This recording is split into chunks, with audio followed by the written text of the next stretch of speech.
Episode 99. மாயநிலம். Vijayanagara அரசு பொழுதுபோக்கு, அறிவு, நகைச்சுவை ஆகியவற்றின் கலவையால் திகழும் அழகிய அரண்மனை. அந்த அரண்மனையில் ராஜசிம்மாசனத்தில் அமர்ந்திருந்த கிருஷ்ணதேவராயர் முகத்தில் ஒரு ஆழ்ந்த சிந்தனை தெரிந்தவாறு அருகில் நின்ற அமைச்சர்களை நோக்கினார். நேற்று இரவு நான் கண்ட கனவு மிகவும் விசித்திரமானது என்று அரசர் தமது சிந்தனையில் இருந்தே பேசினார். நான் ஒரு புதிய நிலத்திற்குச் சென்றேன். அது எங்கோ விரிவாக பறந்து கிடந்தது. அங்கு மரங்கள் சின்னமாக இருந்தாலும் பெரிய மாளிகைகள் இருந்தன. மண்ணும் வானமும் ஒன்றுபட்டிருந்தது போல இருந்தது. ஆனால் ஒருவிதமான மர்மம் இருந்தது. அது என்ன என்பதை எனக்கு தெரியவில்லை. அரண்மனை மக்கள் அனைவரும் ஆச்சரியமாக கேட்டுக்கொண்டிருந்தனர். திடீரென்று அரசர் தனது பார்வையை தெனாலிராமனை நோக்கச் சாய்த்தார்.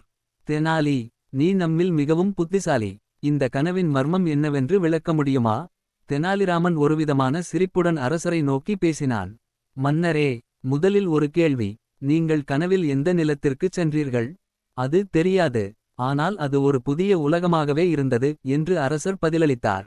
அங்கே மக்கள் இருந்தார்களா? ஆமாம், இருந்தார்கள். அவர்கள் உங்களை அங்குள்ள அரசராக மதித்தார்களா? இல்லை, நான் அவர்களுக்கு புதிதாக இருந்தேன். அப்படியென்றால் அது உங்கள் நாட்டல்ல. தெனாலி புன்னகையுடன் விளக்கத் தொடங்கினான். ஒரு நாட்டின் அரசன் தன் நாட்டை எப்படியோ ஆசைப்படுவானோ அவ்வாறே உருவாக்கலாம். ஆனால் உங்கள் கனவில் நீங்கள் எதையும் மாற்றவில்லை. அதனால் அது உண்மையான நிலம் அல்ல, மாறாக உங்கள் மனதின் உருவாக்கமே.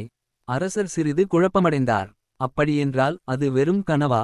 கனவு மட்டுமல்ல, மன்னரே. வாழ்க்கையிலும் பல மாய நிலங்கள் இருக்கின்றன. தெனாலி தன் வழக்கமான நகைச்சுவை தன்மையில் விளக்கினான். நாம் சில விஷயங்களை உண்மை என நினைத்து கொள்ளலாம்.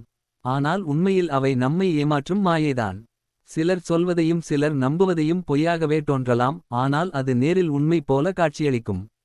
அதுபோலவே உங்கள் கனவில் வந்த மாயநிலம் உங்கள் மனதின் ஆழ்ந்த எண்ணங்களை மட்டுமே பிரதிபலிக்கிறது. அரசர் சிந்தனையில் ஆழ்ந்தார். சில நொடிகள் கழித்து அவர் நகைத்தார். தெனாலி, நீ உண்மையாகவே அறிவாளி. என் கனவின் மர்மத்தை நகைச்சுவையுடன் மிக அழகாக தீர்த்து வைத்தாய். அரண்மனை மக்கள் அனைவரும் சிரித்தனர். அரசர் மகிழ்ச்சியுடன் சொன்னார், உனக்குச் சன்மானமாக 1000 பொன் நாணயங்களை வழங்குகிறேன். தெனாலிராமன் கையெழுத்து போட்டு அந்த நாணயங்களை பெற்றுக்கொண்டு சிரித்தபடி அரண்மனையை விட்டு வெளியேறினான். அரசர் மட்டும் அல்ல, அரண்மனையில் இருந்த அனைவரும் தெனாலியின் நகைச்சுவை நிறைந்த அறிவை பாராட்டினர்.